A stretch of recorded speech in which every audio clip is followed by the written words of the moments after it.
नमस्कार दोस्तों, जैसे कि आप देख पा रहे हो, आज हम आपके लिए एक वीडियो लेके आए हैं जो कि मध्यकालीन भारत का है। और यहाँ से आज हम हिस्ट्री को स्टार्ट करने वाले हैं। यहाँ पर हम आपके लिए कुछ ऑब्जेक्टिव टाइप के क्वेश्चंस लेके आए हैं। आप इनको देखें ताकि आपका जो है ये सब सिलेबस रिवाइज भी हो जाएगा और आपका नॉलेज भी बढ़ेगा। यही क्वेश्चन आपको एज टी एग्जाम में दिखने वाले हैं, ठीक है। तो शुरू करते हैं। आपका पहला क्वेश्चन लिखा है कि भारत पर पहला मुस्लिम आक्रमण किस वर्ष हुआ था। जो भारत पर पहला मुस्लिम आक्रमण हुआ था वो किस वर्ष हुआ था, ठीक है। तो इसकी अगर हम बात करें तो इसका ऑप्शन क्या होगा, नन ऑफ दीज, यानी कि इनमें से कोई नहीं। अब अच्छा, इसमें इनमें से कोई के नहीं का मतलब क्या है। ये हुआ था 712 ईस्वी में।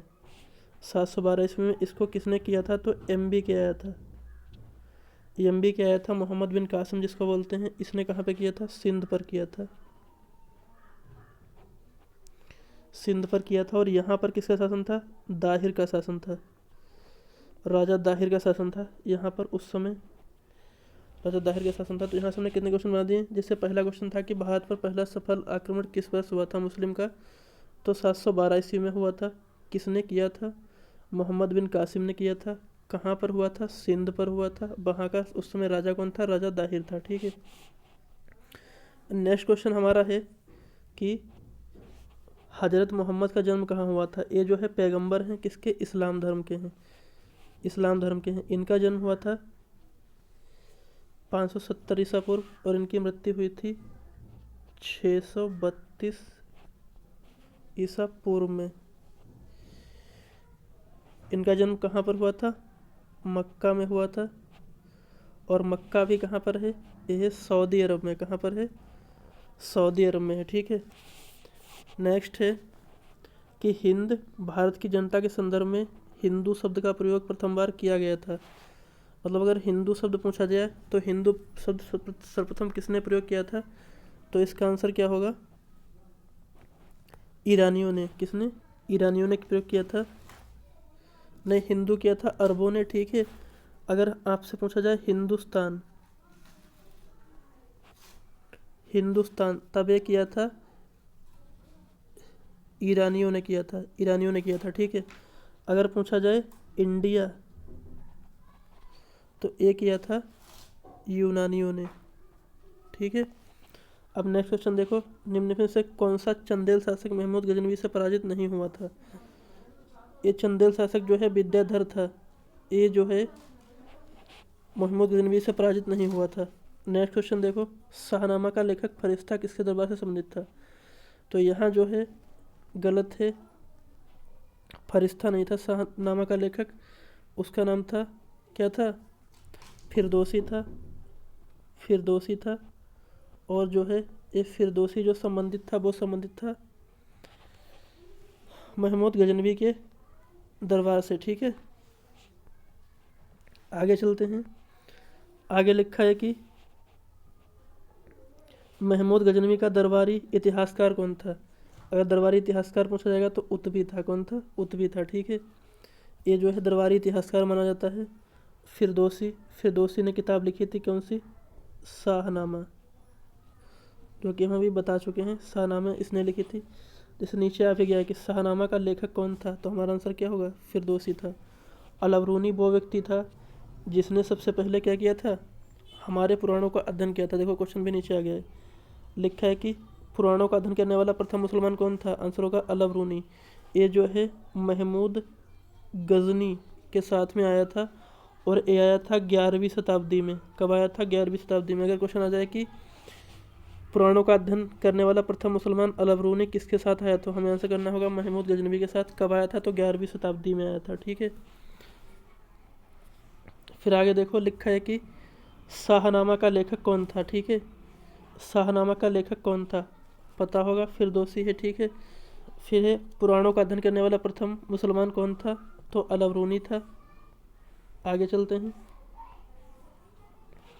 मंदिर का पुनर्निर्माण किसने किया था। एक कौन सा मंदिर की बात हो रही है यहाँ पे, सोमनाथ मंदिर की, ठीक है। सोमनाथ मंदिर की। तो सोमनाथ मंदिर की अगर पुनर्निर्माण की बात करें तो ये था भीमदेव, इसको बोलते हैं भीम प्रथम, ठीक है। इसने करवाया था। अब इस ये बात आती है कि सोमनाथ मंदिर पर आक्रमण किसने किया था, तो ये हुआ था 1025 ईसा पूर्व में हुआ था, ठीक है। ये मोहम्मद गौरी ने किया था, ठीक है। किसने किया था? गौरी ने किया था। एक गौरी ने आक्रमण किया था। अब अगला क्वेश्चन है कि मोहम्मद गौरी ने जयचंद को किस युद्ध में पराजित किया था? जयचंद जो है शाही वंश से संबंधित है। किससे है? शाही वंश से संबंधित है। इसने जो है मोहम्मद गौरी ने इसे चंदावर के युद्ध में पराजित किया था सन 1194 ईस्वी में। अब जैसे ऑप्शन अगर हम पहला देखें, लिखा है 1191 में तराइन का युद्ध हुआ था। ये किसके बीच हुआ था? ये हुआ था मोहम्मद गौरी और पृथ्वीराज चौहान के बीच में। इसमें पृथ्वीराज चौहान की विजय हुई थी। तराइन का द्वितीय युद्ध 1192 में हुआ था। ये भी हुआ था मोहम्मद गौरी और पृथ्वीराज चौहान के बीच। इसमें मोहम्मद गौरी की विजय हुई थी। उसके बाद उसने जो है भारत पर जो है अपना अधिकार स्थापित कर लिया था, ठीक है। अब लिखा है युद्ध जिसमें भारत में मुस्लिम शक्ति की स्थापना हुई, तो तभी हम आपको बता चुके हैं वो तराइन का द्वितीय युद्ध ही था, ठीक है। उसके बाद जो कि क्या हुआ था 1192 में हुआ था, ठीक है। उसके बाद जो है यहाँ पर मुस्लिम सत्ता स्थापित हो गई थी। फिर क्वेश्चन आता है मोहम्मद बिन कासिम था। मोहम्मद बिन कासिम कौन था? मोहम्मद बिन कासिम की अगर बात करें तो क्या था? अरब से आया था, अरब था, ठीक है। अगर पूछा जाए इनमें से कौन गजनी राजवंश का संस्थापक था, तो ये जो है अलप्तगीन को माना जाता है। अलप्तगीन ने इसकी स्थापना करी थी गजनी राजवंश की। उसके बाद इसका पुत्र होता है सुबुक्तगीन। सुबुक्तगीन सबसे पहले है अलप्तगीन, फिर आता है सुबुक्तगीन। उसके बाद जो है इसके बाद आता है कौन? गजनी, महमूद गजनवी आता है, ठीक है। अब हम चलते हैं आगे। लिखा है कि भारत में मोहम्मद गौरी ने सर्वप्रथम अख्ता किसको प्रदान किया था। यहाँ से 2-3 क्वेश्चन बनेंगे। सबसे पहले तो यही बनेगा कि सबसे पहले अख्ता किसने प्रदान किया था, तो आंसर होगा मोहम्मद गौरी ने। किसको प्रदान किया था, तो आंसर होगा कुतुबुद्दीन ऐबक ने। कुतुबुद्दीन ऐबक जो है ये क्या था? इसका दास था, ठीक है। कुतुबुद्दीन ऐबक जो है इसका दास था, और कुतुबुद्दीन ऐबक का दास था इल्तुतमिश। कौन था? इल्तुतमिश। इसलिए उसको क्या कहा जाता है? दासों का दास कहा जाता है, ठीक है। तो मोहम्मद गौरी ने सबसे पहले कुतुबुद्दीन ऐबक को जो है अख्ता प्रदान किया था।